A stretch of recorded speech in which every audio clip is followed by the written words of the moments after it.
Salut à tous, bienvenue sur le plateau de Gym Tonic. Après son élimination sans gloire de la Ligue des Champions, place à la Ligue 1 pour l'OGC Nice. Les Aiglons débuteront ce samedi soir face à Toulouse dans un contexte un peu morose, dû à un mercato qui laisse perplexe certains observateurs et un désintérêt total, il faut le dire, de la part de l'actionnaire Ineos. Nous allons évoquer tout cela en compagnie de nos experts de la rédaction des sports de Nice Matin, à commencer par Léandra Iacono. Salut Léandra. Salut Mika, bonjour à tous. William Bercé qui a vu la lumière ou pas au Stadio de la Luz. Salut Ouais, William. les Stadio de la Luz. Ouais, c'est voilà. la seule lumière que j'ai vue, moi. C'est pour ça. Et Bonjour à Aurélien tous. Mar. Salut Aurélien. Hello Mika, et Bienvenue dans Junto cette saison. ravi d'être de retour pour cette saison. Notre invité cette semaine est un observateur avisé du championnat de France, ancien joueur, ancien entraîneur entre autres de Lens, Toulouse, Rennes, mais aussi bien sûr de la Real Sociedad. Nous avons le plaisir d'accueillir Philippe Montagnier dans Gym Tonic. Salut Merci. Philippe. Bonjour. Merci d'être avec nous. Merci de m'avoir invité. Très heureux d'être avec vous. Ah, c'est un grand plaisir de vous avoir sur ce plateau. Vous êtes dans la région, hein, on le sait, en ce moment. Je suis sur Et- la Côte d'Azur. Et on est très content de vous faire parler de football un petit peu, et en particulier de l'OGC Nice et de Francaise, bien sûr, que vous connaissez plutôt bien. Oui, tout à fait. Bon, on évoquera tout ça, évidemment, dans cette émission. Au sommaire, donc, nous reviendrons, bien sûr, sur cette défaite et cette élimination face au Benfica, avec une petite lueur, tout de même, la performance du jeune Djibril Koulibaly. Il sera dans notre focus. Et Ineos est-il seul responsable de cette intersaison catastrophique? Ce sera notre pour-contre de la semaine. Nous vous donnerons également les dernières news, les dernières infos du mercato, avant de nous pencher sur ce premier rendez-vous face à Toulouse en Ligue 1, déjà capitale, un Toulouse-Nice, dont il sera aussi question dans le Souviens-toi avec Aurélien et Philippe, puisque nous reviendrons sur une rencontre d'août 2022. Mais on démarre ce Gym Tonic donc avec ce Benfica Nice, défaite 2-0. Comme au match aller pour les Aiglons, trop d'absents, trop de lacunes, Will, pour des Aiglons à l'Estadio de la Luz, et non pas de la Luz. De la Ah, mais Luz. de la Luz aussi. Ah, de la Luz. Et ouais, Mais là, j'avais c'est pas après ça. les Stadio de la Luz, t'as Toulouse. Donc, t'es dans le rythme du Luz. J'ai envie de dire qu'ils ont encore une fois joué complètement 180 minutes de préliminaire à la Spadjari, quoi. Sans armes, ni haine, ni violence. Voilà, tranquille. D'accord. Et le cas, c'est moins bon quand même. Le butin est moins bon. Là, il n'y a pas eu de casse, il n'y a pas eu de surprise, si ce n'est la belle surprise Koulibaly, on y reviendra. En revanche, quand même, pour trouver un peu de positif, il y a eu des petites choses de mieux qu'à l'aller, c'est-à-dire les 10 premières minutes notamment. C'était les 10 premières minutes qu'on avait même envie de voir à l'Alliance, avec ce public qui aurait pu pousser, qui aurait pu engendrer une toute autre dynamique dans le match. Bon, là, ils l'ont fait un peu au mental, au caractère pendant 10 minutes. Après, c'était un gros morceau en face, ça monte en régime aussi, Benfica. Ils ont des joueurs de talent intrinsèque que tu n'as pas dans ton effectif. Donc, c'était très compliqué. Tu es content de ne pas en avoir pris plus que 2. Benfica a bien levé le pied en deuxième mi-temps, ça a bien aidé.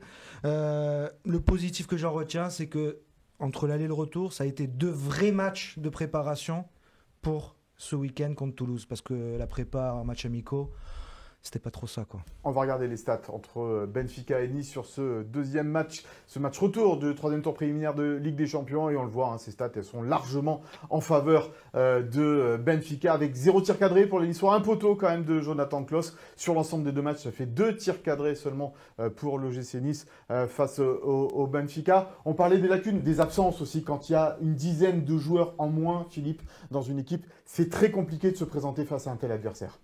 Oui, il y a 2 paramètres importants. C'est Benfica, quand vous voyez le palmarès, puis moi avec le Standard de Liège, je les avais joués aussi, c'est compliqué. Des fois, il y a un joueur qui équivaut au budget du club. Et puis, entre les départs importants qu'il y a eu sur des joueurs clés, plus les absents, vous avez pratiquement presque une équipe. Et pour pouvoir lutter avec Benfica, il faut au moins que vous ayez tous vos meilleurs éléments. Et là, c'était quand même un peu mission impossible. Il n'y a pas de honte, Leandra, à sortir face au Benfica, évidemment. Ce qui gêne un petit peu, c'est peut-être le contexte, la manière qui a entouré ces 2 rencontres. Bah oui, déjà le contexte, on l'a dit, avoir autant de blessés à ce moment-là de la saison, même s'il y a beaucoup d'absents qui datent de la saison dernière et ils payent un petit peu les pots cassés de tout ça. Mais moi, c'est surtout le match aller qui me laisse énormément de regrets. Dans les attitudes, on n'a pas vu un vrai match de foot ce jour-là. On a vu de meilleures choses au retour. Mais c'est vrai que le match aller à domicile, avec cette ambiance que mettaient les supporters, on s'attendait un peu plus de combat. Et moi, c'est ce qui m'a sérieusement manqué. Ce qui a manqué aussi, peut-être, c'est un petit peu d'animation offensive, Aurélien, avec Isaac Johnson qui vient d'arriver, Mofi qui revient d'une longue blessure, Buonanni qui a été en dessous de tout sur ces 2 matchs-là. Jamais les supporters ont pu espérer, en fait, dans cette double confrontation. C'est ça, je pense que personne n'y a vraiment cru à partir du moment où la défaite du match aller était déjà actée. De toute façon, quand on regarde le 11 de départ du retour, à part Klose, personne n'a disputé à moins de minutes en Ligue des Champions. Même pas des tours de barrage ou des tours préliminaires, donc forcément c'est très compliqué. Ça s'est vu dans l'expérience. Johnson vient d'arriver, il parle pas encore évidemment français, même le coach parle pas forcément anglais excellemment bien pour communiquer avec lui. Mofi revient de blessure. Enfin bref, c'est vrai qu'il y avait tout un contexte pour que ça se passe pas très bien. Évidemment, ça a pas loupé, mais ça s'est vu, ce manque d'expérience dans la gestion des temps faibles aussi, parce que les 2 buts de Benfica interviennent à 10-15 minutes d'intervalle. C'est quasiment les mêmes, exactement, même schéma. Et puis ça s'est emballé. J'ai même l'impression que Benfica a un peu levé le pied en seconde mi-temps ensuite. Ouais, comme disait Will, deux joueurs seulement, Barr et Klose, qui ont entamé cette rencontre et qui étaient titulaires la saison dernière ou lors des derniers matchs de la saison. C'est trop peu. C'est trop peu. Oui, il y a Buonanni aussi, non? Oui, c'est vrai qu'il a aussi un. Ouais, il y en a 3 sur 11. 3 sur 11. C'est pas beaucoup. Hein. J'avais fait la comparaison. Le Lens de Francaise qui se qualifie pour la Ligue des Champions. En Ligue des Champions, ils avaient 3 joueurs différents du 11 d'avant. Là, c'est toi tu as 3 joueurs identiques. Donc, c'est une sacrée différence. Non, je souriais aussi parce que les supporters, eux, se sont fait plaisir un petit peu à Benfica, puisque j'ai eu un peu des échos du parkage et ils ont marqué des buts virtuels. Ah, voilà. D'accord, explique tout ça. À un moment donné, quand ils ont bien compris la tournure du match, le Capo a lancé des buts virtuels. Donc, attention, nous allons égaliser à 2 partout. Oui. Donc, 5-4-3, et là, le partage qui fait les buts, et ça a fait rire tous les Portugais qui étaient autour. C'est une façon comme une autre. Je crois qu'ils en ont mis 7 au final. 7 buts virtuels pour l'OGC Nice. Ils sont qualifiés. Virtuellement. L'OGC Nice, on a posé la question à Francaise, on va l'écouter, mais Philippe, l'OGC Nice ne peut pas avoir de regrets au final, même s'ils se sont battus pour cette 4e place tout au long de la saison. Mais bon, là, c'est difficile d'avoir des regrets face à ces la malchance, c'est d'être tombé sur Benfica au tirage. Ça, c'est une équipe qu'il fallait éviter, c'était celle-ci. Et en plus, l'intersaison entre les blessés et puis les joueurs qui sont partis fait que vous ne vous battez pas avec vos meilleures armes. Donc, je ne dirais pas que c'était une mission impossible. Par contre, c'est vrai que pour la préparation, 2 matchs comme ça, ça peut les aider pour samedi prochain. Ouais, on parlera d'ailleurs après de la préparation de Toulouse. Puis il y aura l'Europa League. Oui, tout à fait. L'Europa League, bien sûr. Oui, bien sûr. C'était un peu ça, le regret, c'était dans le sens que c'était un préliminaire, contrairement aux années précédentes où les équipes françaises ont toujours eu du mal à ce niveau-là, où là, en perdant, on avait quand même l'assurance d'avoir une qualification européenne quand même derrière. Ouais. Donc il y avait une question de se dire, il n'y a rien à perdre. Et donc de jouer avec panache, et c'est ce qu'on n'a pas vu, même s'il manquait des armes. Mais dans l'esprit, je pensais qu'on pouvait... C'est un peu le préliminaire qui fait pchit. Voilà, on l'a perdu sans l'avoir joué, j'ai l'impression. Et le club n'a pas mis toutes les armes de son côté non plus pour le jouer de la manière la plus sereine possible. Et le regret, il est là. On en reparlera évidemment tout cela. Dans le pour contre, on va écouter Francaise. A-t-il des regrets par rapport à cette élimination? Écoutez-le devant la caméra de Philippe Berti. Évidemment que le regret, c'est de ne pas avoir toutes nos forces pour déjà toutes les forces vives qu'on a au club pour jouer ce type de match. Mais à partir du moment où on les a pas, je n'ai pas de regret, on n'est pas passé juste à côté. Voilà, je l'ai déjà dit, l'écart était important, il s'est vu. Donc quand on est battu par largement plus fort sur une double confrontation, il n'y a pas de regret sur l'élimination. Pas de regret pour Francaise. La question maintenant, Philippe, c'est on a vu le parcours de la saison dernière de l'OGC Nice en Europa League, compliqué, 35e sur 36. Là, ils nous doivent une revanche. En revanche, les Aiglons maintenant sur cette Europa League cette saison. Oui, il y a une grosse attente et c'est vrai que quand vous faites toute une saison pour vous qualifier pour la Coupe d'Europe, quand vous y avez accès, forcément, vous avez envie de briller, mais il vous faut une équipe, des joueurs, il faut être prêt. Je ne sais pas si aujourd'hui l'OGC Nice est vraiment prêt. J'espère dans les semaines qui vont venir, oui. Mais il y a vraiment beaucoup de paramètres qui sont contre, pour l'instant, une dynamique positive. Pour rebondir tout de suite, est-ce que si Francaise, jusqu'à présent, en conférence de presse, a plutôt été sobre là-dessus, il a soulevé ce point-là dans une interview qu'il a livrée à Christophe Bellodi, notre confrère, et l'AFP, où il dit...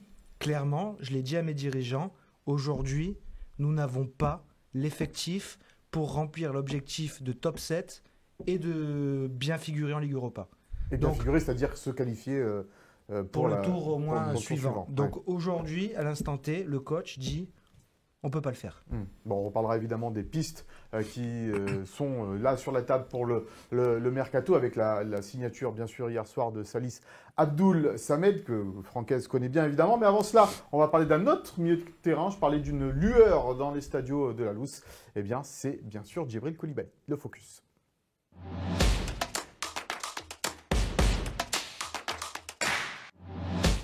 En quoi il t'a plu, Aurélien, ce petit Djibril Coulibaly, du haut de ses 16 ans, titulaire pour la première fois en pro et dans un match quand même de tour préliminaire de Ligue des Champions? Moi, ce qui m'a plu, c'est son impact sur l'homme, même si on voit que parfois il a encore un peu de marge de progression. Après, c'est normal, il a 16 ans. Mais il a été l'un des meilleurs Niçois sur le porteur de balle à chaque fois de Benfica. C'est lui qui fait une super intervention vers la demi-heure de jeu quand la défense est prise totalement dans l'axe. Donc c'est lui qui vient couvrir. Il a été performant au pressing aussi, j'ai trouvé. Donc c'est un très bon profil. Je pense qu'il serait même encore meilleur en 6 parce qu'il a vraiment ce gabarit de sentinelle et tout. Balle au pied, on l'a pas forcément bien vu, mais parce que c'était une physionomie de match qui le permettait pas aussi, avec pas beaucoup de possession pour les Niçois, mais dans l'impact et dans la rigueur défensive, moi j'ai bien aimé son impact et il peut apporter en tout cas en sortie de banc ou n'importe sur cette saison. Toi qui étais au stade, évidemment, vu du stade, comment tu l'as il a su gérer la pression, il a su être à la hauteur de l'événement pour toi? Pour moi, le mot déterminant, c'est personnalité. Ce gamin, 16 ans, premier match en pro, Benfica, 64 000 personnes, une équipe autour de lui qui n'est pas des costauds, et il a démontré une vraie personnalité dans l'impact. Et c'est vrai qu'on ne l'a pas vu faire de grandes choses balle au pied, mais on l'a vu faire des choses. Récupérer, se retourner, se projeter, orienter, des choses très intelligentes, des choses très justes.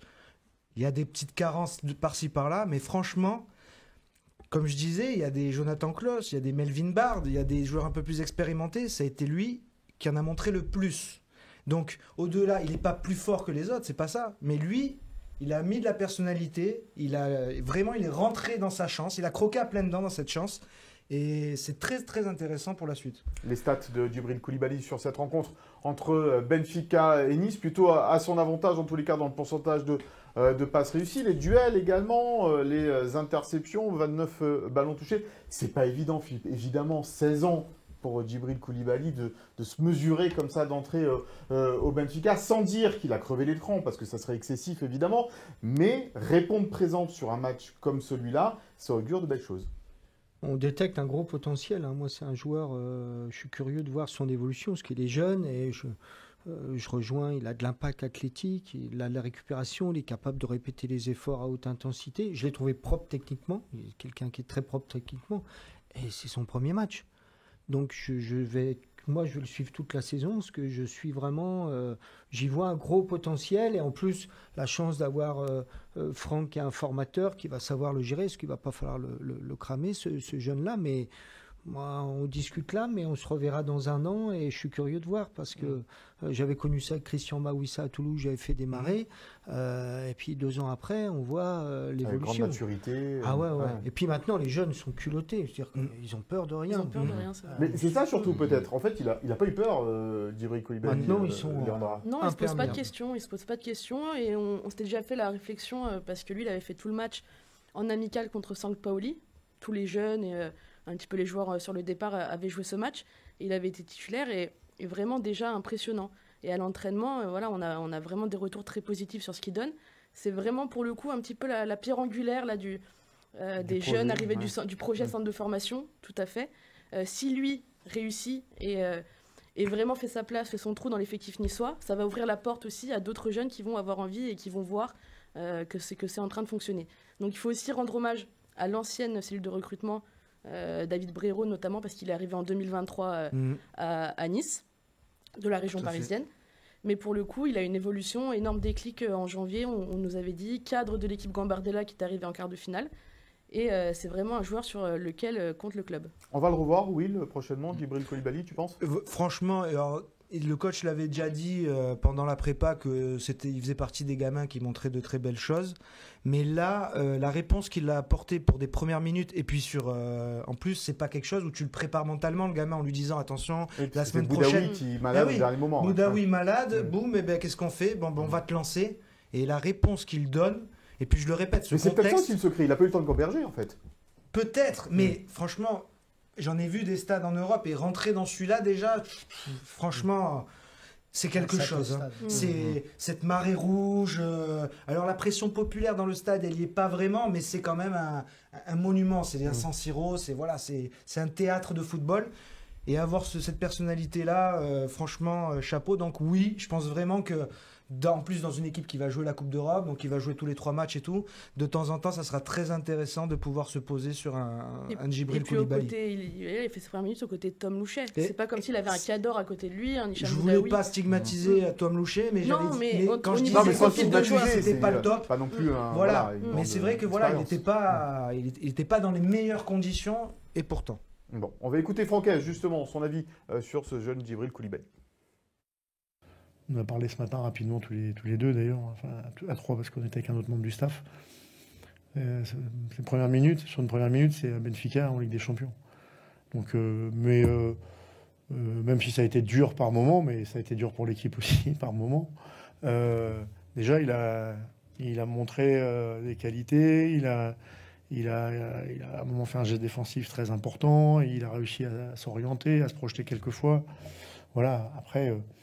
Il doit se construire sur tous les plans, sur le plan athlétique, parce que là, moi, il me dit, quand je joue en 19, ou même des matchs avec le groupe élite, 3 enchaînements de courses à haute intensité dans un sens, dans l'autre sens, ça n'arrive pas. La qualité technique et la force athlétique qu'il y avait en face, ça, il ne l'a jamais affronté. Donc, mais il n'a pas 17 ans. Donc il a tout l'avenir devant lui, en plus un garçon équilibré et intelligent. Donc voilà, mais il y a des étapes à passer forcément. Évidemment des étapes pour Djibril Coulibaly. Tu voulais rajouter, Will? Oui, je voulais rajouter parce qu'on parle beaucoup de ce retour défensif, à juste titre, qui est excellent, mais moi, j'oublie pas son premier tacle. Avant ce retour défensif, il fait un premier tacle quasi offensif qui permet une récupération haute et une transition rapide qui peut amener une occasion très importante pour Nice. Et donc, on voit un peu ses facultés aussi d'être... Parce qu'avec les plus jeunes, il joue plus haut. Il est plus box-to-box. Là, avec l'intensité professionnelle, on le redescend d'un cran. Mais sur le temps, il sera capable justement d'avoir cette faculté d'être à la fois très bon défensivement, mais d'avoir aussi un apport et un impact offensif. Philippe, connaissant Franquès, comment il va le gérer maintenant, Djibril Coulibaly? Parce qu'on l'a dit, 16 ans seulement, il ne faut pas brûler les étapes, pas le cramer, comme vous l'avez dit. Comment le gérer Ça va être, avec son staff, un travail de tous les jours pour mesurer la forme physique. Par exemple, là, il a joué à Benfica. Est-ce que c'est judicieux de le remettre à Toulouse? Il n'y a que les indicateurs athlétiques et puis une certaine fraîcheur mentale aussi. Parce que ce qui va être important, c'est qu'il puisse faire toute la saison à un bon niveau. Et je me rappelle que Mbappé, quand il a démarré, les 2-3 premiers mois, il n'avait pas joué. On disait à Jardim, pourquoi il ne joue pas? Mais il avait été malin parce que Mbappé, il a fini la finale de Champions League, alors que s'il avait beaucoup mis en début de saison, ça aurait été plutôt difficile. Donc ça va être ça avec son staff, mais Franck sait faire. Et apparemment, comme il le dit, c'est un gamin très intelligent, très travailleur, très à l'écoute. Donc ça devrait bien se passer. Et bien entouré aussi, ce qui est important. Pardon ? Bien entouré aussi. Bien entouré, oui. Oui, dans le football d'aujourd'hui, c'est effectivement... C'est déterminant. C'est déterminant et ce n'est pas si simple. Non. Parce qu'il y a beaucoup de monde. Contrairement à avant où les agentes, il y en avait une petite dizaine, vingtaine qui pouvaient tourner. Aujourd'hui, tu as des boîtes européennes, mondiales qui tournent et qui peuvent vraiment, des fois, venir faire tourner la tête des joueurs et ne pas être de très bons conseils, parfois aussi. Ce qui n'est pas le cas donc, pour Djibril Coulibaly. Voilà. Pour le moment. Voilà ce qu'on peut dire sur ce jeune joueur. Évidemment, on le suivra attentivement cette saison au moment de son temps de jeu. Ça, c'était pour les aspects un peu positifs. On va parler peut-être maintenant un peu des aspects un peu plus négatifs de cette élimination et de cette intersaison de l'OGC Nice. C'est dans le pour-contre.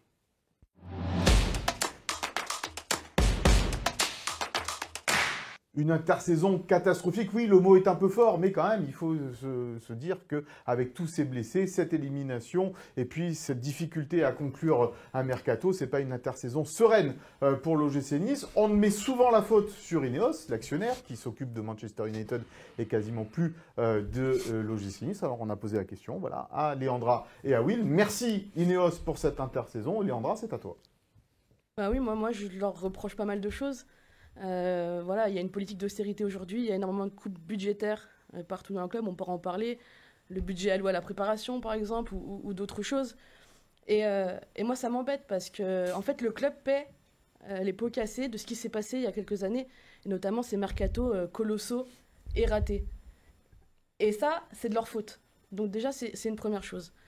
Moi, de ne pas voir Jim Ratcliffe à l'Allianz Riviera pour un 3e tour préliminaire aller de Ligue des Champions, franchement, je comprends pas. Je comprends pas parce que c'est un match qui est censé quand même être historique pour l'OGC Nice. C'est un match important.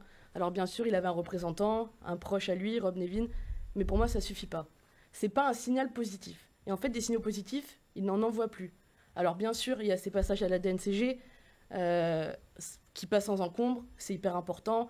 On connaît le contexte économique, les droits télé, mais pour moi, ça suffit pas. Là, on voit le mercato. Est-ce que Nice, à un moment donné, eut la possibilité ou les armes ou quelque chose pour faire un meilleur mercato? Est-ce que aujourd'hui, Nice est en capacité de mettre un coup d'accélérateur, de progresser? Non, on voit une équipe qui, là, voilà, vous existez, pas vous végétez, mais vous restez à votre niveau et il n'y a pas plus. On ne sent pas une progression. Et moi, c'est ce qui m'embête aussi. Donc là, oui, on sent un désengagement. Peut-être pas un désengagement tout de suite, mais un désintérêt. Un désintérêt. Et ça pousse aussi le club et tout le monde autour, les observateurs, à se dire est-ce qu'il va y avoir une vente? Qu'est-ce qui va se passer? Est-ce que Ineos n'en a pas marre de gâcher son argent, 220 000 euros sur les 3 derniers mercatos, chaque année de plus de 220 000 euros de dépenser pour Manchester United? 220 millions. 220 millions, pardon, évidemment. Donc moi, voilà, c'est difficilement audible pour le grand public. Bien sûr, il y a des explications. Il y a, on va dire, il y a pas de recette à l'OGC Nice, il y a un déficit structurel, contrairement à Manchester United, qui est un des plus grands clubs du monde. Ça n'empêche que Nice est en train de bien travailler et qu'on n'a pas l'impression qu'il y a un actionnaire derrière qui les aide à avancer. Oui, la faute à Ineos, mais peut-être pas seulement. Mais tous les plus fidèles de l'émission connaissent mon amour pour Ineos. Donc à la base, je n'étais pas vraiment partisan de les défendre. Mais en fait, c'est quand j'ai relu l'intitulé « Intersaison catastrophique ». Ah ben là, je vois plus la part d'Ineos, parce qu'en fait, le désintérêt très juste dont tu parles, il existe depuis un petit moment, tout simplement du jour où Jim Ratcliffe a enfin acheté Manchester United.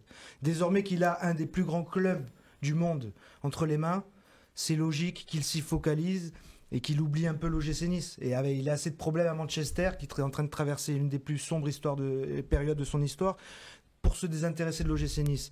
Donc en fait, l'intersaison catastrophique, eh ben oui, moi je trouve d'autres coupables en fait. Est-ce que c'est Ineos qui a décidé de tarder autant dans son mercato? Est-ce que c'est Ineos qui a attendu cette semaine de se mettre concrètement sur Mady Camara, un joueur qui depuis au moins 4-5 ans en Ligue 1 assez connu pour qu'on puisse s'y intéresser plus tôt? Est-ce que c'est Ineos qui se trompe là-dedans? Est-ce que c'est Ineos qui tarde? Je ne crois pas. Est-ce que l'OGC Nice a été capable de travailler sans les moyens d'Ineos? Moi, je me rappelle, la semaine dernière, il y avait le président Jean-Pierre River, on parlait du cas de Jean-Michel Seri. Jean-Michel Seri acheté 2 millions, presque revendu 40 au Barça si ça avait marché. C'était le travail de qui, ça? Cellule recrutement. Et ces hommes, ils sont toujours au club. Mais est-ce qu'on les écoute aujourd'hui? Est-ce que ce sont vraiment eux qui sont au cœur du réacteur pour pouvoir aller rechercher ces petites perles, pépites qu'on a su trouver par le passé? Je n'en suis pas sûr. En tout cas, c'est pas les échos que j'en ai. Le fonctionnement du club aujourd'hui, c'est pas Ineos. Il y a un nouveau président, Fabrice Boquet. Je suis pas certain que tout ce qu'il a annoncé dans ses discours, notamment en termes d'identité, on le retrouve aujourd'hui dans le club. Donc est-ce que c'est Ineos? Non. Est-ce que le choix du staff, c'est Ineos? Non. Et pourtant, il y a des problèmes. Donc c'est Ineos à bon dos. Mais Ineos nous permet aussi de garder le dos droit et de ne pas courber les chines financièrement comme beaucoup de clubs français. Donc Ineos, je ne vous dis pas totalement merci, mais par contre Ineos totalement coupable? Non, certainement pas. Philippe, c'est difficile d'avoir un actionnaire qui, au final, puissant, avec une grosse marge financière et qui, puis du jour au lendemain, vous oublie complètement. Ah, c'est frustrant surtout, Ouais. très frustrant parce que, alors c'est vrai qu'ils remplissent leur rôle d'actionnaire puisqu'il y a un défi structurel qui comble, mais c'est vrai qu'à tout leur début, il y a vraiment, on voyait même des recrutements un petit peu Le premier mercato a été. qui se lâchaient et moi j'ai le sentiment de l'extérieur, hein, j'ai juste mon avis, mais dès qu'il a mis les mains à Manchester United, c'est un Anglais, on sait l'impact que ça a à Manchester, peut-être c'est ton club de son rêve, et le mot je trouve est juste un désintérêt. Après, quand vous êtes à l'intérieur du club, dit, voilà, c'est comme ça, qu'est-ce qu'on peut faire pour optimiser le potentiel que l'on a et travailler ensemble mais c'est vrai que c'est frustrant parce qu'on se dit avec un tel potentiel. J'ai connu ça un peu à Rennes, où j'avais la famille Pinot, on avait le 10e budget. Et après que je suis parti, ils se sont lâchés. J'ai dit, zut, ils auraient mieux fait de se lâcher avant. Mais c'était un peu frustrant aussi, parce qu'on a un milliardaire, puis finalement, on faisait des joueurs, pas plus d'1 ou 2 millions, on bricolait, mais c'est frustrant. Mais après, notre rôle, c'est quand on est dans le club, d'essayer d'optimiser. Voilà, il y a des recruteurs, il y a des staffs, et on voit Brest avec l'ami Eric Roy, les Niçois. On arrive aussi des fois à surperformer en optimisant le potentiel interne du club, quoi. Alors il faut bien compter sur l'actionnaire, puis il faut aussi beaucoup compter sur soi.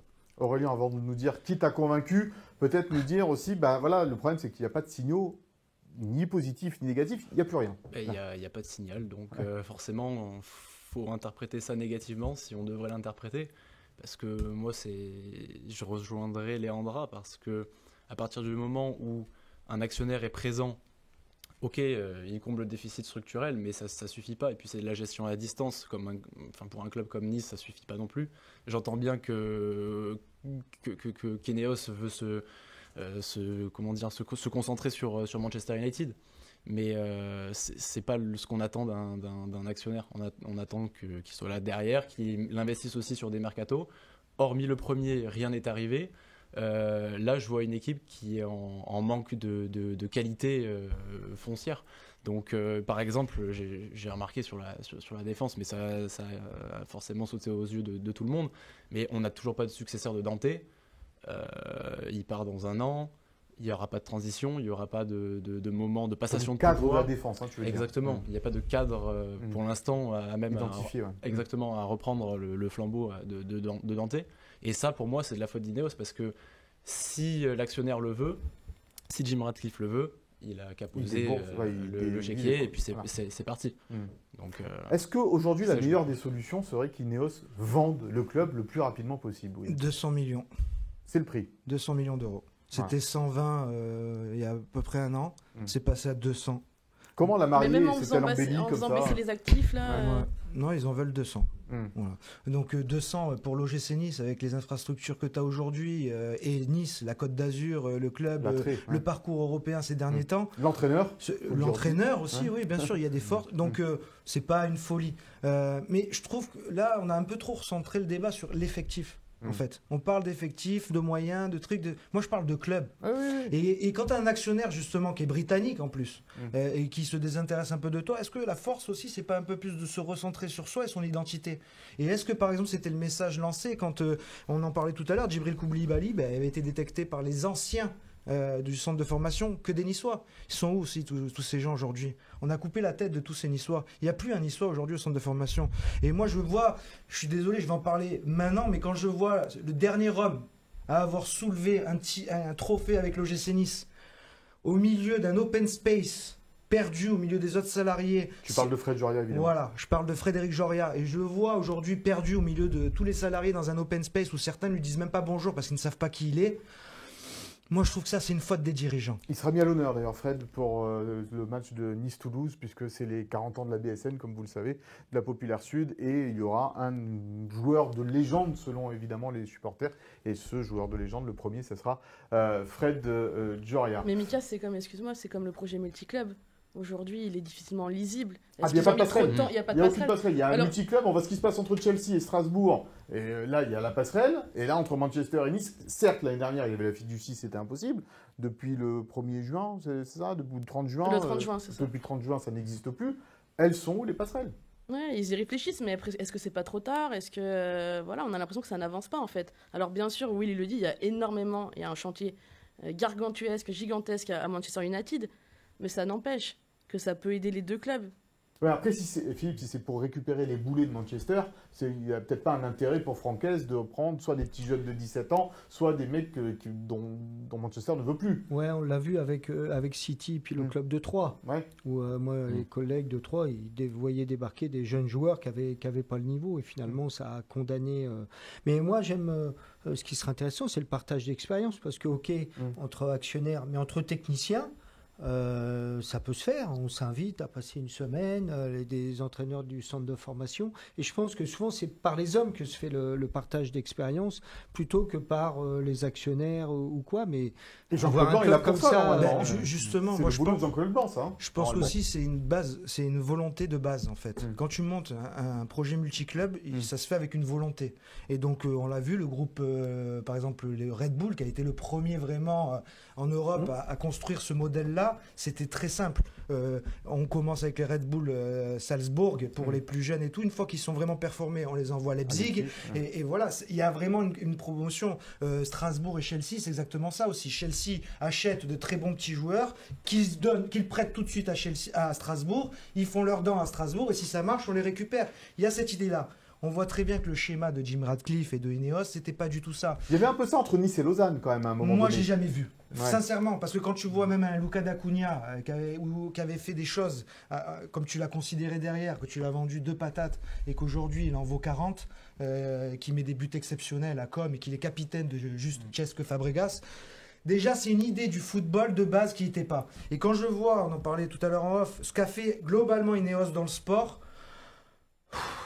C'est vrai que tout ce qui touche, tout ce qu'ils ont touché, ils ont tout cassé. Ils ont cassé le jouet à chaque fois. Ils ont cassé le jouet All Black. Il fallait le faire quand même. Parce qu'il y avait une telle domination des Blacks dans le rugby. Ils ont même là, ils ont coincé Sky en vélo, on ne voit plus rien.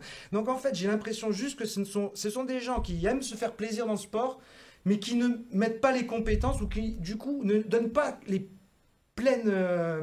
clés à ceux qui ont les compétences. Et par exemple, à l'OGC Nice, pour revenir vraiment sur le thème, le vrai fiasco de cette période Ineos, c'est quand ils ont mis les clés dans les mains de Dave Braceford, monsieur Ineos.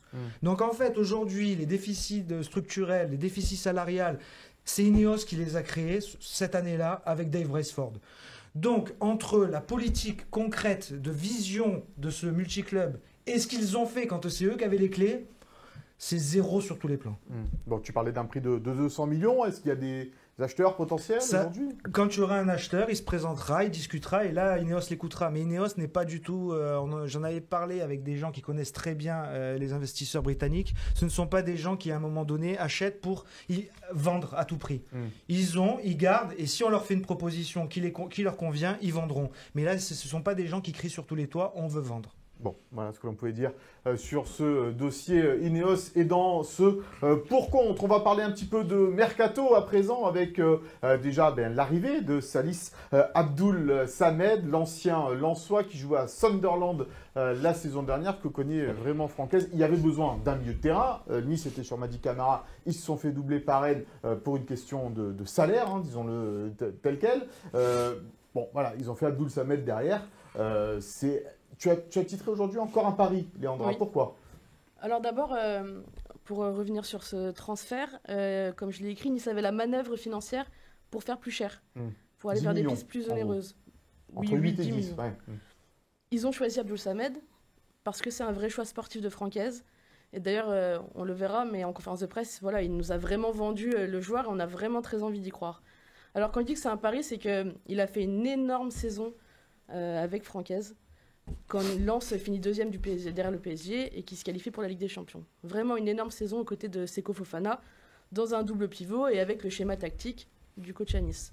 Donc si ce joueur retrouve ce niveau-là, banco. Parce que la deuxième saison, il avait un peu moins... La deuxième saison, c'était plus compliqué. Ouais. Il y avait eu la pré-saison déjà où il avait été recadré par son coach parce qu'il n'avait pas bien travaillé. Il était arrivé en grande méforme. Un peu comme moi, quoi. Tu m'as fait la réflexion en antenne. Pas autant. Bon, ça va alors. Et du coup, il avait continué à jouer, mais quand même moins, et son statut s'était petit à petit effrité. Et puis, ça fait 2 étés qu'il est indésirable à Lens, donc il a été prêté à Sunderland. Grosse blessure au psoas, blessé pendant quasiment 6 mois. On va voir un petit tableau justement avec ces statistiques dont tu parles. Et ensuite, il revient petit à petit, mais quand même une autre blessure qui l'éloigne des terrains pendant un mois. Là, Donc 279 minutes en Championship l'année dernière. C'est pas énorme. Hein. Bon, après, voilà, on l'écoutera, mais le coach Francaise a eu des garanties aussi de Régis Lebris, qui est l'entraîneur de Sunderland. Et voilà, c'est un joueur, on peut parler de son profil plus tard, mais joueur d'équilibre, gros volume, leader tactique. Voilà, Francaise le disait, donc il peut apporter des choses avec un profil plus défensif que Hicham Boudaoui, Tanguy Ndombele, dont le retour est espéré en septembre. Ce qui est ça, c'est une info que tu as donnée aussi ce matin dans le journal. Mi-septembre à peu près, sur les terrains ou à l'entraînement ? En compétition. En compétition, d'accord. Si Parce que là, pour l'instant, ils s'entraînent toujours pas avec le groupe. Si l'évolution est favorable. D'accord, bon, ça fait beaucoup de si, mais effectivement, si Tanguy Ndombele arrive, tu comptes sur tes doigts. Mais on était enceinte. Ah. Mais depuis décembre, il joue plus. 9 mois et on va accoucher de Tanguy Ndombele. Allez, puisque tu en as parlé, on va écouter Francaise à propos de Salis Abdoul Samed, son ancien joueur. En fait, moi, le profil, c'est un profil qu'on n'a pas du tout. C'est-à-dire que c'est un leader tactique, en fait. C'est quelqu'un qui capte vite j'ai quand même eu 2 ans au quotidien. Même lui, quand lui a été très très bon, quand ça a été un moment difficile sur la deuxième saison, mais ça a toujours été un leader tactique. Et on a besoin de quelqu'un au milieu qui communique, qui lise les situations en avance, qui parle autour de lui. On a de bons joueurs, mais on n'a pas ce profil-là. Et au-delà de ça, c'est aussi dans un vestiaire, à la fois sur le terrain, parce que c'est un vrai compétiteur, qui lâche rien. Et en même temps, dans le vestiaire, c'est quelqu'un d'assez lumineux et d'assez solaire et d'assez joyeux. Et c'est bien d'avoir des gens comme ça. Voilà, plutôt satisfait, Franck. Aurélien, Leandra nous disait, voilà, on a envie d'être convaincu par Francaise sur ce joueur. On a envie qu'il se relance aussi, Abdoul Samed, parce qu'effectivement, il n'a pas beaucoup joué. Mais c'était un super joueur aux côtés de Seko Fofana. Ce qui m'amène à penser, à m'inquiéter un petit peu sur le profil qui va l'accompagner. Parce qu'il normalement, Boudaoui. Exactement, mais Boudaoui, c'est pas du tout le même profil que Fofana. Après, de toute façon, Abdoul Samed, c'est vrai que c'est un très bon joueur qui couvre énormément d'espace.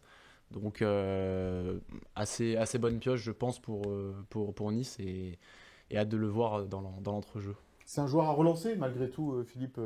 Oui, parce il connaît le championnat de France. Parce que souvent, on s'aperçoit, lorsqu'on recrute des joueurs de l'étranger, ils ont un certain temps d'adaptation au championnat de France. Certains même ne s'adaptent pas. Donc, il connaît bien le championnat de France. Il connaît bien Franck et ses principes de jeu. Donc déjà, au niveau de l'intégration, ça va être bien. Alors c'est vrai, le petit handicap, c'est peu de matchs l'année dernière, mais Franck et Régis se connaissent très bien, et Régis a dû lui donner pas mal de certitudes quand même sur son état de forme, etc. Et puis après, il faut être malin, mais des possibilités, il n'y en a peut-être pas tant que ça, mais bon, il coche quand même beaucoup de cases. Et ça va être son année un peu blanche l'année dernière, qui peut être juste le handicap. Pas se retrouver vite blessé, etc. Parce que la compétition, l'entraînement et la compétition, c'est 2 choses différentes. Alors, il n'a pas fait de match de préparation, il a fait la préparation avec le Racing Club de Lens. Il a fait des matchs en réserve. En réserve, voilà. Donc, c'est pas le même niveau peut-être non plus que ce qu'on demande. Mais c'est bien d'en faire. C'est bien d'en faire quand même. Rien ne remplace la compète, même avec une Nationale 2. Et donc, il sera a priori déjà dans le groupe de Francaise. C'est pas a priori. De toute façon, vu les forces en présence que tu as aujourd'hui, c'était même un impératif pour le coach d'avoir une solution de plus dès demain. Il aurait aimé en avoir aussi une autre offensive. Ça se fera pas parce que ça tarde un petit peu plus. Alors, quand tu dis ça se fera pas pour l'instant. Pour demain. Tu n'auras pas d'attaquant demain. Et on parle d'Hudson-Edouard.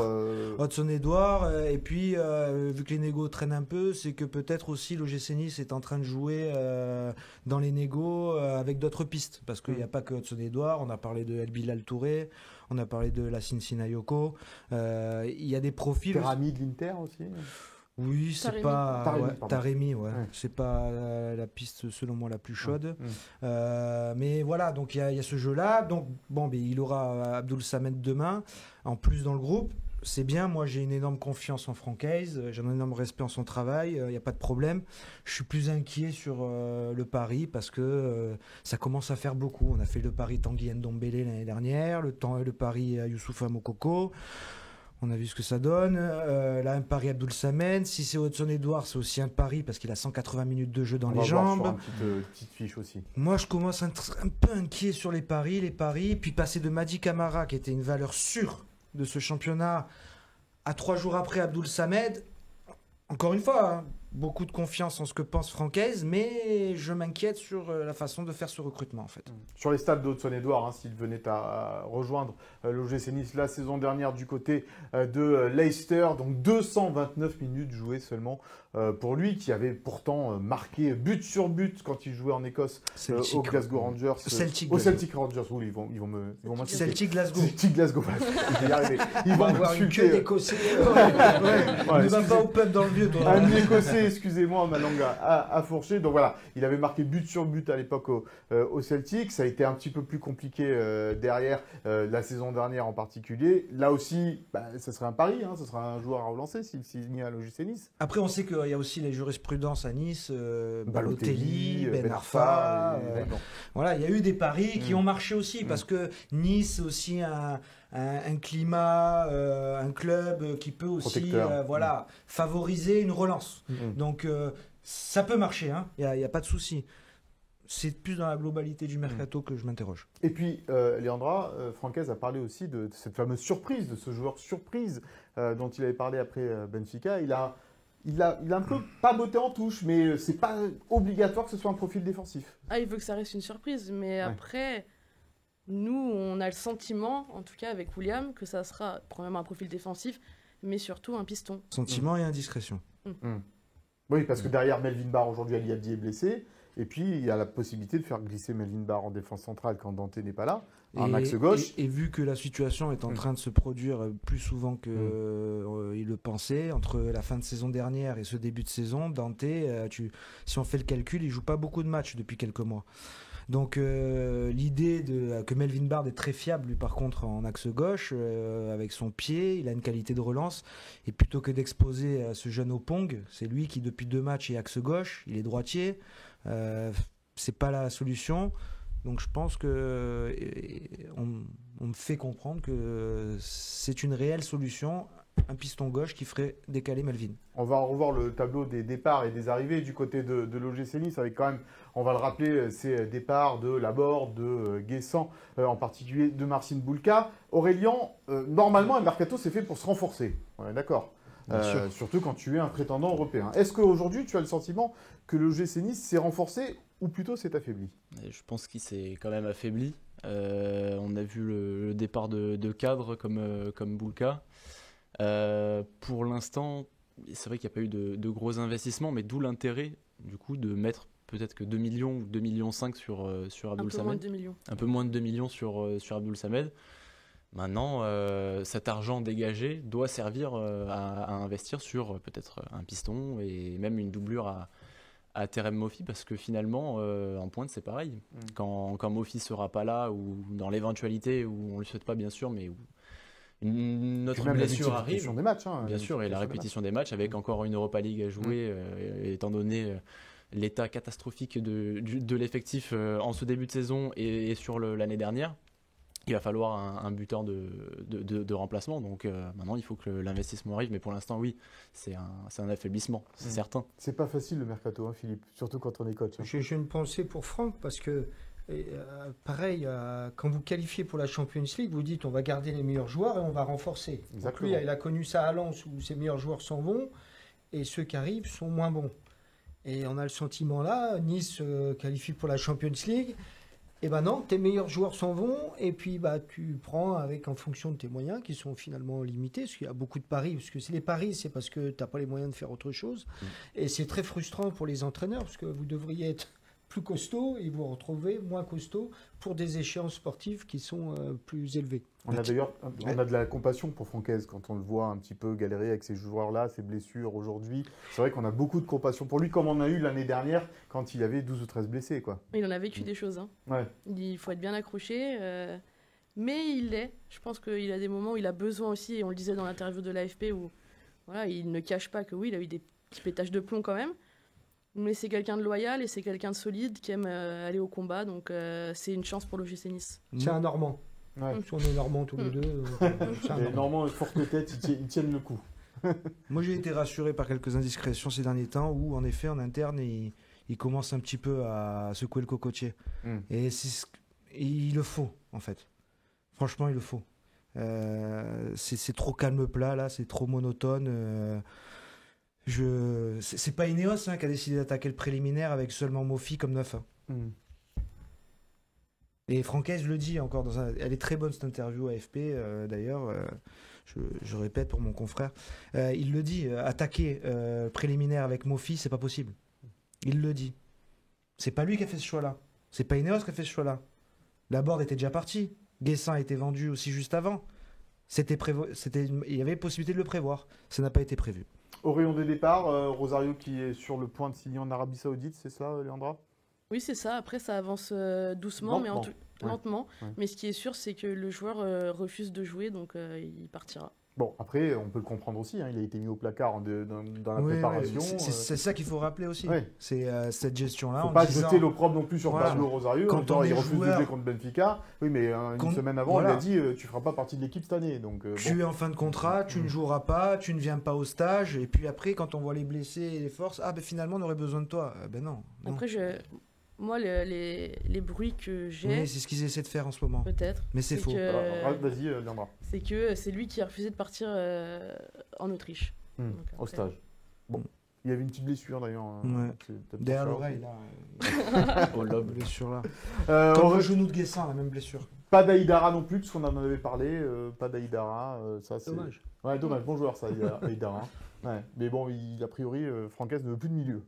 Il y en a assez. Oui, bah, c'est lui le mieux placé pour savoir les. En même temps, besoins je pense que de- c'était lui qui aurait pu venir. Aïdara Ouais. Il y Après, avait- ça coûtait de l'argent pour le coup, Aïdara. Et en salaire et en transfert. Donc c'était un peu étonnant comme positionnement de la part d'OGC Nice.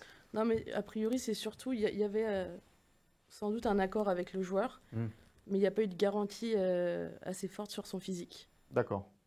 Après, tu dis assez cher, mais c'était 8 comme Camara ou... Euh, Voilà. Ouais. Oui, c'était pas. Voilà. Oui, c'était pas non C'était plus, possible. Oui, c'était possible. Tu pouvais mettre 8 sur Camara, c'est comme tu peux. Oui, c'est que tu pouvais. Ouais. Bah oui, et puis tu mettais 8 sur Camara tout en travaillant toujours sur Hudson Edward et tes autres pistes offensives. Donc c'était cumulable. Bon, voilà ce que l'on pouvait dire sur le mercato pour le moment. On suivra ça évidemment attentivement dans les colonnes de Nice Matin tout au long de la semaine jusqu'à la fin de ce mercato. 31 août, c'est ça, ça fait, Au 1er septembre. 1er septembre, minuit. 1er septembre, minuit. Moins Voilà. 21h, je crois. Ah oui, maintenant c'est plus minuit. Ah ça, oui, parce c'est que- plus tôt. Ouais, Mm. même ça, tu vois. Bon, on suivra tout cela. On va parler d'autre chose maintenant dans l'indiscret.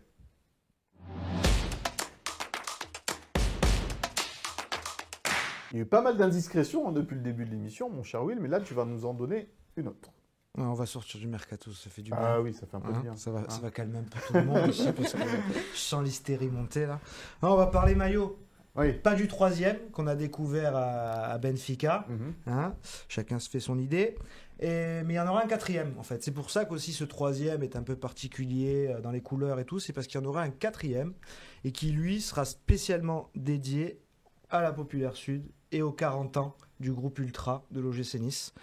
Donc il y a eu de longues discussions depuis quelques mois pour savoir comment faire et tout. Et finalement, donc, ils se sont accordés. Ça sera un maillot, bon, il sera noir. Et le logo de la Feu Brigade Sud Nice, donc la tête de mort, sera bel et bien présent sur le maillot, logiquement derrière, dans le dos. Et donc un vrai maillot qui représentera le groupe et son histoire, avec plein d'autres choses imaginées. Un match en particulier qui sera choisi, il y a encore plein de discussions à avoir. Un maillot avec un numéro particulier pour un joueur en particulier aussi. Tout ça fait partie des discussions qui feront de ce match-là un vrai événement avec un brassard de capitaine particulier. Ça, il le porte déjà, hein, Ben voilà. le capitaine, le brassard Voilà. avec l'hommage à la Voilà, DSL. et ben donc il y aura le brassard plus le maillot. Donc un vrai bel hommage à 40 ans d'histoire de groupe Ultra. Rappelons-le, un des 3 groupes les plus anciens de France. 1985, effectivement, et on peut parier que ce maillot s'arrachera dans les boutiques de l'OGC Nice. On va parler un petit peu plus avec vous, Philippe, de votre carrière et de votre passage sur différents bancs. C'est dans le tac au tac.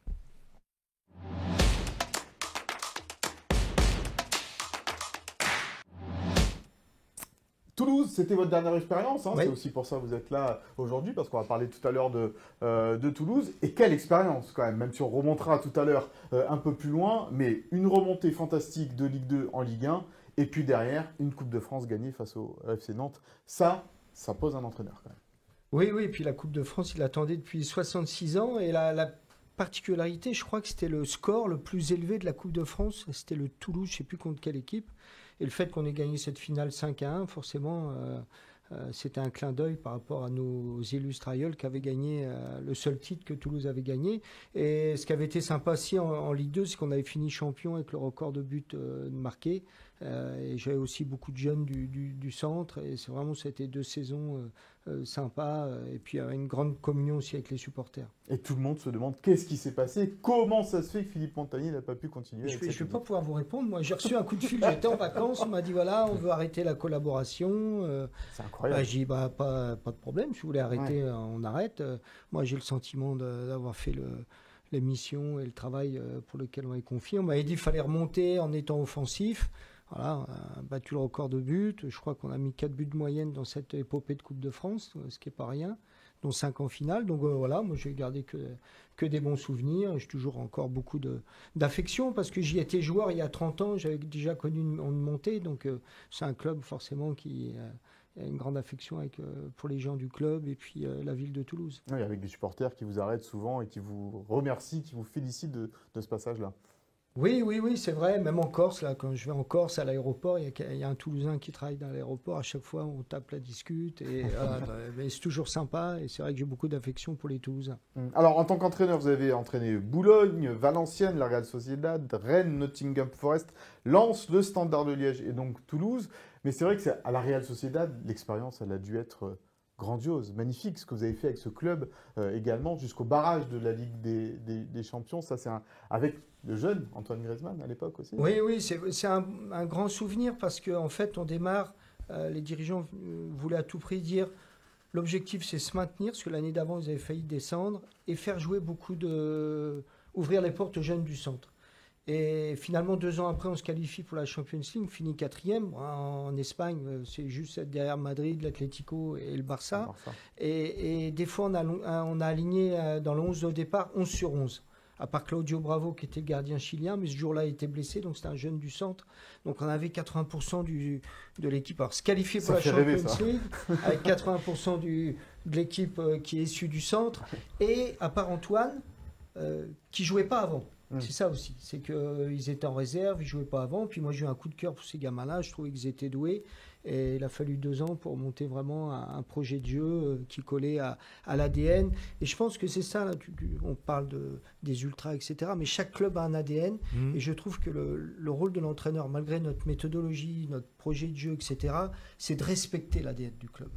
Parce qu'un ADN, ça ne s'efface pas comme ça. Et quand vous arrivez à lier les deux, les supporters, vous avez un soutien, et c'est ce qu'on a eu à la Real. Et je suis toujours en contact, j'y vais régulièrement, j'ai toujours le président, le fils de la com qui est le fils de Luis Arconada, qui s'appelle aussi Luis Arconada.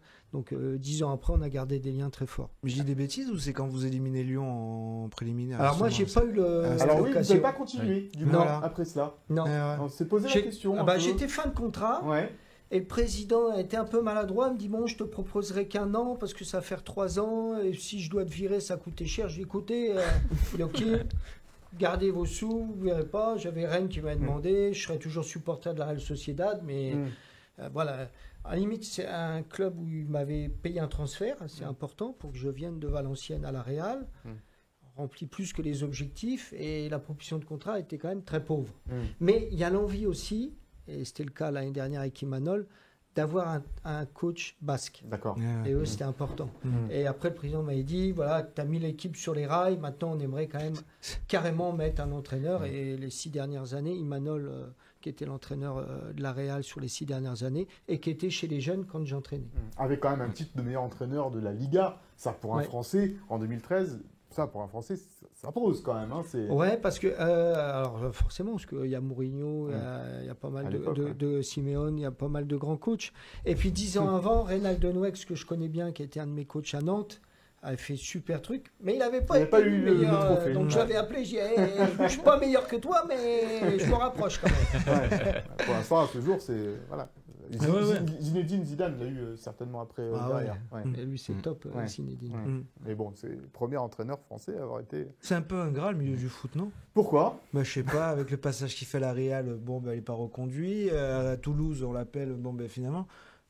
Qu'est-ce qu'il faut faire à Rennes, on débloque les cordons de la bourse juste après votre passage aussi. À Rennes, c'était mon premier limogeage. J'étais très frustré parce qu'on avait le 9e budget de masse salariale.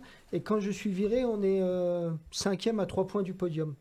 Avec la 2e meilleure attaque, 3e, parce que Nice, à ce moment-là, avec Ben Arfa, Pléa, etc., il y avait Paris et Nice qui étaient au niveau. Mais on était 3e. Et ouais, ça avait été frustrant d'être à 3 points du podium et se faire limoger. On a envie de vous revoir sur le banc maintenant. Comment ? On a envie de vous revoir sur un banc maintenant. Pourquoi pas, mais si, ça se fera certainement s'il y a un bon projet qui se présente. De quoi vous avez envie justement aujourd'hui ? Moi, j'ai beaucoup aimé mes années à l'étranger, même au Standard, à Nottingham, qui était une expérience incroyable aussi. Moi, j'aimerais carrément trouver un autre continent. La MLS, le Moyen-Orient, l'Asie. On parle beaucoup de l'Arabie Saoudite en ce moment, y compris pour les entraîneurs. Oui, on peut saluer l'Azuréen, il n'est pas, mais d'adoption, Hervé Renard, de temps en temps. Qui fait des merveilles avec l'équipe. Qui fait des merveilles là-bas. Et toute la direction technique nationale est française. Oui, il y a un certain Nicolas Baudouin, qui est quelqu'un aussi très connu dans la région. Ouais. Donc pourquoi pas, voilà. Mais c'est vrai que connaître une aventure à l'étranger, peut-être sur un autre continent, c'est quelque chose de très stimulant. Le championnat de France, c'est peut-être une page qui s'est tournée pour vous ? Non, il ne faut jamais dire jamais, parce qu'il y a des clubs intéressants, puis c'est notre championnat, c'est nos clubs. Donc voilà, je viens de m'abonner pour voir la Ligue 1 Pro, on va suivre ça avec beaucoup d'attention. Puis on a la chance ici, avec Nice et Monaco, d'avoir des super matchs presque toutes les semaines. Un mot sur Franquès, que vous avez connu à Lens quand même, malgré tout, parce que vous étiez l'entraîneur numéro 1, il vous a succédé ensuite, avec beaucoup de...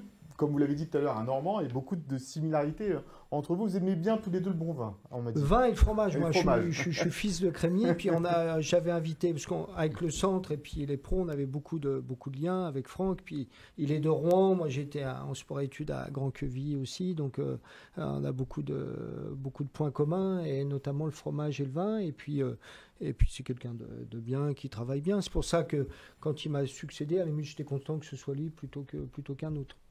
Oui, vous n'avez pas eu d'animosité entre Non, vous, du tout. Puis lui, il n'a vraiment pas œuvré pour prendre la place. Il était là, on lui propose. Moi, j'ai dit, on te la propose, prends-la. Je préfère que ce soit toi qu'un autre.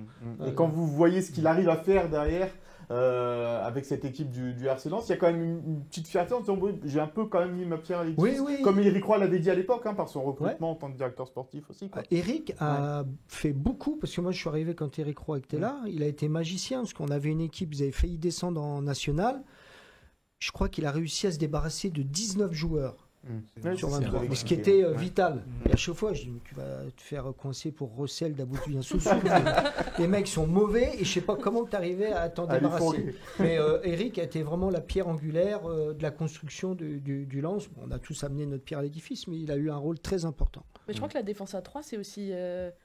Vous, avec Franck, forcément, il devait prendre le système que vous aviez en équipe première. Oui, il a pris en cours. On jouait déjà en 3-4-3. Donc, il a continué sur cette langue-là, sur cette lancée-là. Mais ce qui a été déterminant, c'est qu'après, ils ont réussi en Ligue 1 à recruter Seko Fofana, Openda. Nous, malgré tout, la matière première, c'est les joueurs. Et plus vous êtes bons joueurs, en général... plus vous avez de chances quand même de réussir. C'est vrai que là, ils ont été, eux, très très bons à l'époque. Les Danso, Medina, c'est des anonymes à l'époque. Franchement, Openda, c'est des paris qui ont marché. Frankowski, c'est pareil, c'est pas les Klos à l'époque. Ils sont allés chercher en Détroit allemande. Ouais, c'est ça. Et tu vois aujourd'hui tous ces... Donc comme quoi... Florent Ghisolfi en a fait venir quelques-uns. Non, oui, quelques. Florent Ghisolfi, non. Peut-être Openda, non, même pas. À Lens. C'est à Lens que tu parles. Oui, à Lens, pardon. Moi, à Lens, c'est Flo. Exact. Et après, c'est ici Youssouf mais tu le payes un peu cher déjà, Youssouf. Mais bon, avant, tu l'avais fait toi aussi. Mais c'est surtout une cellule, du travail. et pas seulement de la data. J'ai l'impression aujourd'hui on travaille un peu trop avec la data et pas assez avec les yeux des gens. On fera un peu trop Le dieu football data, manager, quoi. on va l'appeler le dieu data. Ouais. Mais surtout qu'à Toulouse, vous aviez travaillé avec la data, du coup, je Oui, en suppose, fait, pour Toulouse, recruter mais là, les... ils se sont séparés du groupe Zelus, qui faisait partie intégrante du groupe Redburn, qui était un des gros groupes de data de sport américains, qui sont mis dans le foot. Et ça a beaucoup aidé, mais les échecs, personne n'en a parlé, parce qu'il y a eu 5-6 joueurs, hein, moi je les ai eus, qui venaient de la data, et puis qui étaient... D'ailleurs, quand je suis parti, ils sont partis aussi, donc ça ne veut pas dire que c'est moi qui ne les faisais pas jouer. Donc, faut trouver le bon... En fait, la data, pour l'avoir vécu intensément pendant 2 ans, ça doit être une aide à la décision. Un complément. Mais c'est pas la data qui décide à ta place. Enfin, moi, je vois ça comme ça. Oui, d'accord. Et je trouve qu'on est plusieurs cerveaux, parce que les data, c'est que des compilations de données statistiques qui datent.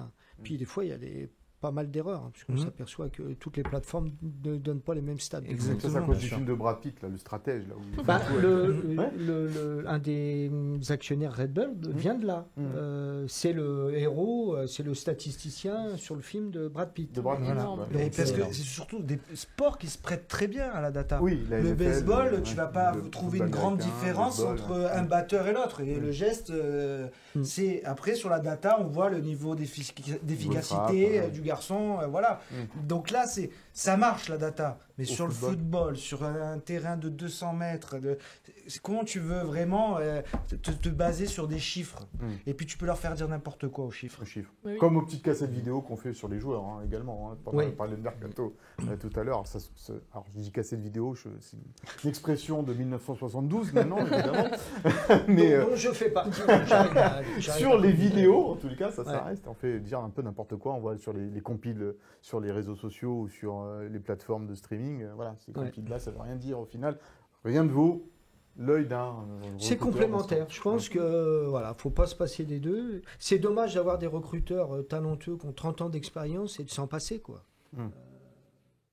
Quand même, il a quand même quelque chose. Et les datas sont là aussi pour amener un échange. Content, Will? Content mais frustré pour ces gens.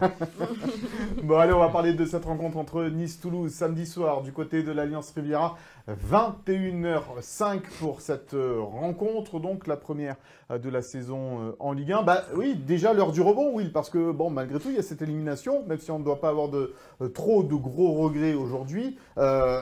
On a dit le contexte, il n'est pas génial pour l'OGC Nice. Ben, si on a compris qu'à Stadio Dalous, c'était compliqué, contre Toulouse, tu vas pas rester dans le loose. Là c'est pas possible, en fait. Là, en fait, ce qu'on a pu comprendre par rapport à Benfica, tu le comprendrais pas sur une première journée de Ligue 1 contre Toulouse à domicile. Avec la préparation qu'ils ont eue, qui a été un peu compliquée, Toulouse, ça... De grosses défaites, 6 ou 7-0. 13-0 en 2 matchs sur une séquence. Et toi, avec les difficultés que tu as eues, maintenant il faut lancer sa saison à domicile. Tu as en plus la chance ou pas d'avoir 2 réceptions de fil. Nice et Auxerre. Toulouse et Auxerre. Toulouse et Auxerre, oui. Mais bon, il y a aussi ce rappel que l'année dernière, c'était Auxerre et Toulouse et non Toulouse et Auxerre. Et tu avais pris 1 point en 2 matchs. Un départ identique cette année. Ça mettrait les Aiglons dans le dur, vraiment. Les Aiglons et le club. Le club. Vraiment, le club, je pense que ça mettrait vraiment une grosse complication. L'aspect positif, comme on a parlé, Will, c'est peut-être cette préparation un peu compliquée pour Toulouse. Ils vont pas arriver très confiants, les Toulousains. Bien sûr, et puis le rythme, qu'on le veuille ou non, d'un 3e tour préliminaire de Ligue des Champions joue quand même en la faveur des Aiglons. Donc il faut profiter de cette préparation catastrophique de Toulouse. 3 buts marqués, 18 encaissés. Donc les signaux sont vraiment pas ouverts là-bas. Ils ont perdu Abouklal, ils n'ont pas remplacé non plus grand monde. Je crois qu'ils ont fait que 3 recrues, les Toulousains. Et leur banc surtout est composé quasiment uniquement de jeunes joueurs du centre de formation, donc pareil assez inexpérimentés. Bon, c'est pas tous des Djibril Koulibaly, j'espère pas. Mais oui, peut-être qu'ils seront aussi un peu à court de forme, à court d'expérience pour entamer cette saison de Ligue 1. Donc c'est sur ça qu'il va falloir jouer. Philippe, quel regard vous portez sur votre ancienne équipe Je regarde pas trop, parce que c'est le mieux de tourner la page. Vous Mais bon, appelez. je suis un peu de loin, mais c'est vrai qu'il y a eu des départs de joueurs importants avec Zach, Aboukal, Gabi Soiseau, King, donc 4 joueurs majeurs. Il y a quand même encore 2-3 joueurs qui sont en partance. On parle de Vincent Siro. Et au reste. Ouais. Donc, voilà, beaucoup de jeunes, mais on a déjà vendu, moi déjà à l'époque, on a dû vendre 2 ans, 50, 60 millions de jeunes. Donc il y a quelques-uns qui arrivent, mais la sauce se tarit un petit peu. Une préparation difficile. Une intersaison pour les deux clubs quand même particulier. Mais je ne pense pas que Nice va jouer la meilleure équipe du championnat, à ce moment de la saison. avec tout le respect et l'amour que j'ai pour Toulouse. Et puis, ce match, il est important aussi peut-être pour les supporters, Léandra, parce qu'on sent monter une colère, une petite fronde comme ça, que ce soit sur les réseaux, dans la rue, on nous arrête en nous disant qu'est-ce que c'est que cette équipe cette année, qu'est-ce que c'est que ce recrutement, qu'est-ce qui se passe. En fait, les gens, voilà, ils veulent un peu savoir ce qui se passe autour du club. Donc là, il y a un match à domicile, il y en aura un autre contre Auxerre, ça sera le 3e, il y en aura 3 en tout sur une période d'un mois. Il faut donner un peu il faut rassurer peut-être un peu les supporters. Ah oui, totalement, il faut les rassurer. On sent une sorte de fronde, de colère, mais surtout de peur. On voit aussi les concurrences renforcées, par exemple Strasbourg, Rennes, évidemment. Bon, Lille qui est un peu plus en difficulté aussi comme Nice. Mais... Oui, ils n'ont pas commencé le recrutement eux, encore quasiment. Ouais. Et en fait, on sait que dans le foot, tout va très vite. Là, si tu perds encore contre Toulouse, après les 2 défaites, ça va commencer à être compliqué. En revanche, si tu gagnes 1 ou 2 matchs d'affilée, tout de suite, tout est oublié. Donc, forcément, c'est important. Il ne faut pas rater cette marche-là. Ça va être compliqué parce qu'on en parlera à la compo, mais Nice ne récupère pas forcément trop de munitions par rapport au déplacement à Benfica. Mais quand on compare les 2 équipes, je pense que Nice a quand même la place pour gagner ce match. Faire un peu plaisir aux supporters à la maison aussi et ouvrir le compteur. On va écouter Francaise qui se penche sur cette équipe de Toulouse. Oui, elle a eu des difficultés, comme vous le dites, sur certains matchs dans sa préparation. Leur dernier match je pense, était pour eux plus rassurant. C'est celui que j'ai vu le plus. Mais c'est une bonne équipe. Alors oui, il y a aussi des changements, comme dans beaucoup de clubs. Il y a des départs, des jeunes qui rentrent, des arrivées. Donc c'est tout un amalgame toujours à créer. Les entraîneurs, ils sont confrontés à ça tous les ans. Mais c'est une équipe, par exemple, qui l'an passé qui a bien fonctionné, mais qui aurait pu, vu ce qu'elle a donné, vu ce qu'elle a créé, aurait pu même avoir certainement encore un meilleur classement. Donc c'est évidemment une bonne équipe et il y a des très bons joueurs. Voilà donc l'avis de Francaise sur cette équipe de Toulouse. Tu en as parlé déjà, Léandra. On va passer tout de suite à la compo probable.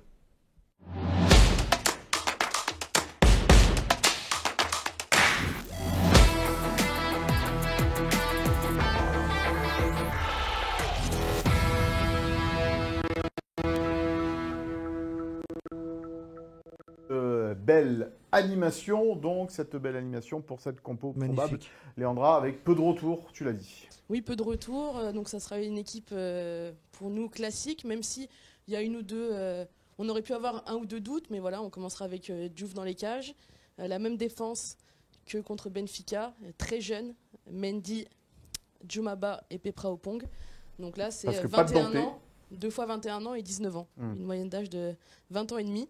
Ce qui est compliqué. Que presque à eux 3, ils auraient moins de. Ils ont notre âge. Ce serait plus jeune que Dante, j'allais dire. Et Dante, qui s'est toujours pas entraîné, donc on ne l'espérait pas, mais on a hâte qu'il revienne quand même. Allez, au milieu de terrain. Toujours ce milieu de terrain à 4 avec Klaus à droite, le retour de Boudaoui qui était fiévreux et qui va mieux, qui s'est entraîné. Et d'ailleurs, Francaise a fermé absolument la porte à un départ de Boudaoui tout à l'heure. Ouais, c'est les échos qu'on avait et c'est sûr que là, pour le coup, ça serait un très très mauvais signal.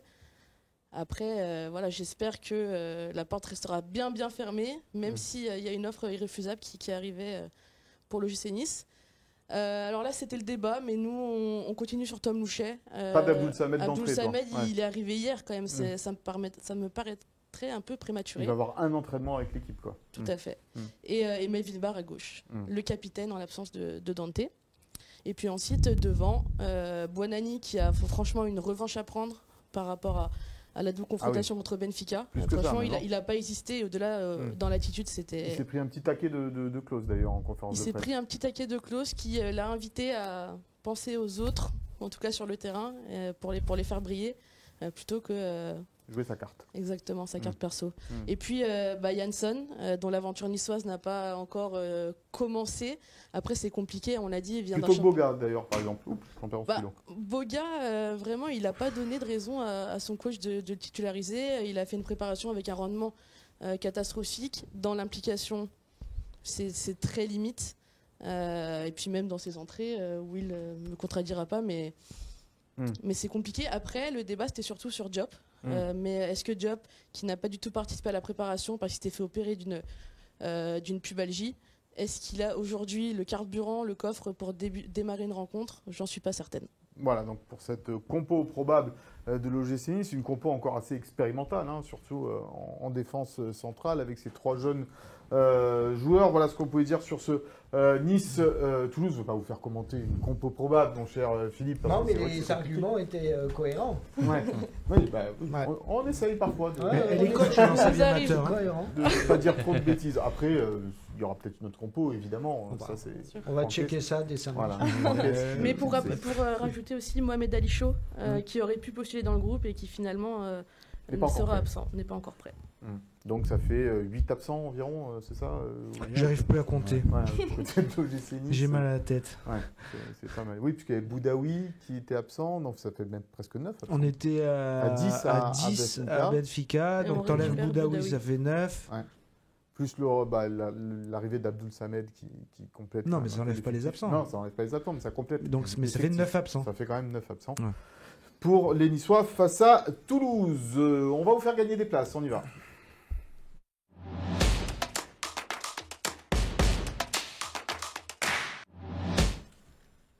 Deux places pour Nice-Auxerre, ça sera le prochain match après Toulouse à l'Alliance Riviera. 2 places à gagner donc pour cette rencontre en pronostiquant le score entre l'OGC Nice et Toulouse samedi soir avec le nom des buteurs s'il y en a, le hashtag Gymtonic. 2 places à gagner donc pour Nice-Auxerre, prochain match à l'Alliance. Le souviens-toi.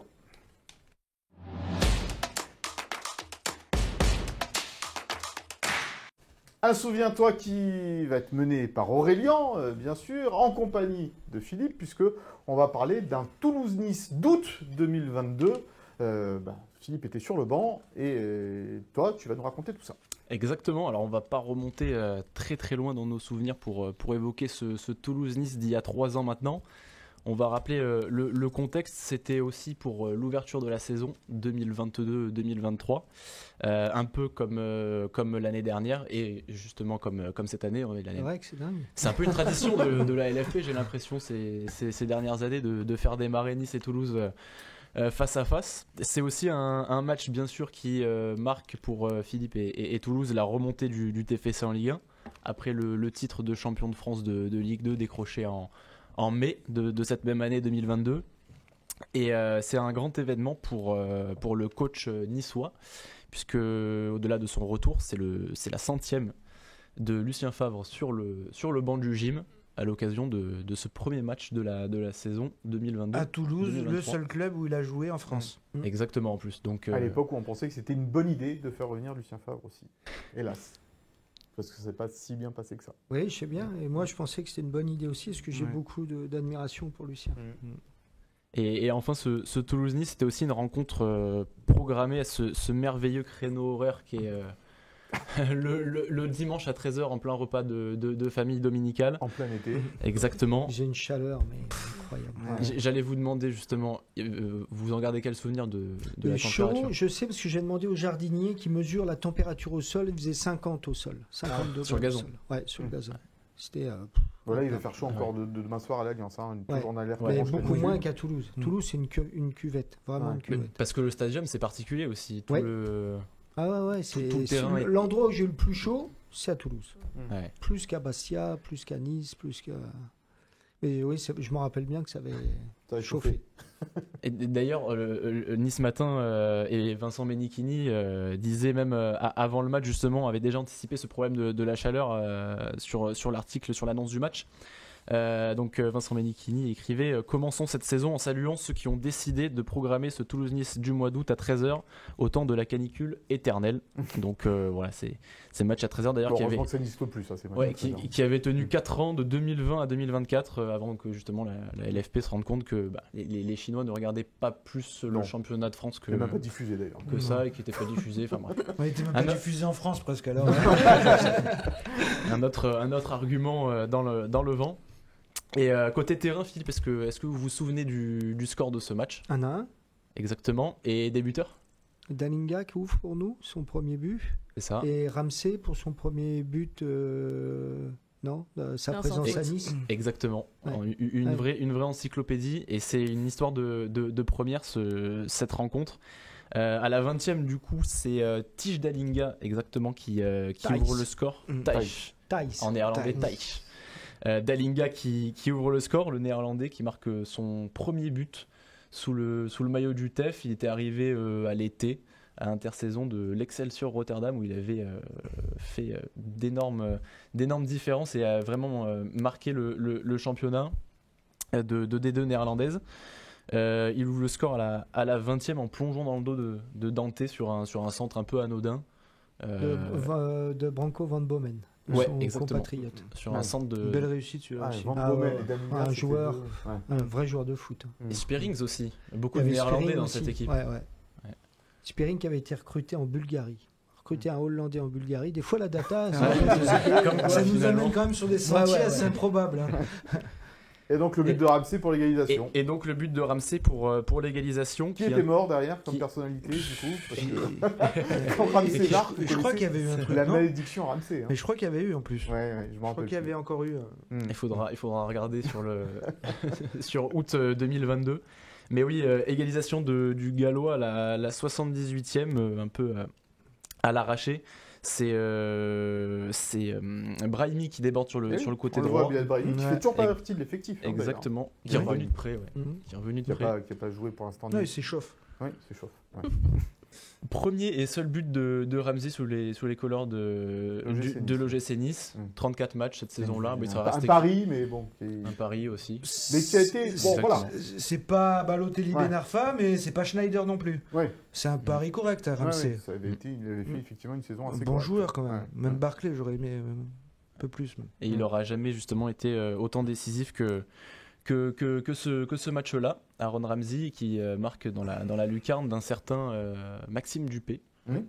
Qui a fait cette année-là une grosse saison et élu meilleur joueur par les supporters à Toulouse. Exactement, d'où le fait qu'ensuite Nice soit allé le récupérer. Il peut y avoir une concurrence entre Diouf et Dupé, tu crois, cette saison Je vais pas insister. Non. Dis mon consent. Non, je vais attendre, je vais le laisser quand même. Je vais le laisser. Mais bon, c'est bien d'avoir Dupé derrière, en tous les cas.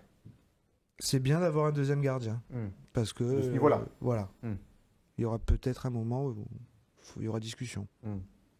Surtout que Boulandi est parti aussi en prêt. Non, mais ça, c'est un gardien. Pour Péronas. Bon, après, il n'avait pas joué la moindre minute encore. Donc, jamais joué. C'est ça.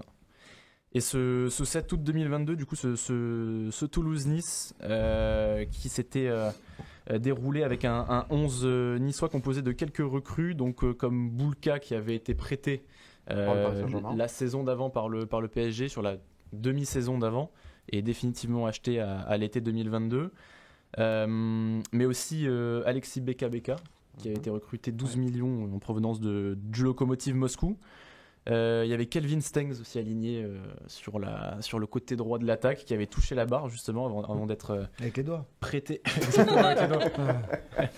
Mais figure-toi que c'est Dupé qui l'a mis sur sa transversale en plus. Donc, avant qu'il soit prêté à Anvers à la fin du mercato. Il y a Todibo aussi qui signait son retour dans son jardin, qui avait fait un bon match. Et c'était l'époque surtout où aussi on croyait que Raré Chilier allait faire des différences à Nice.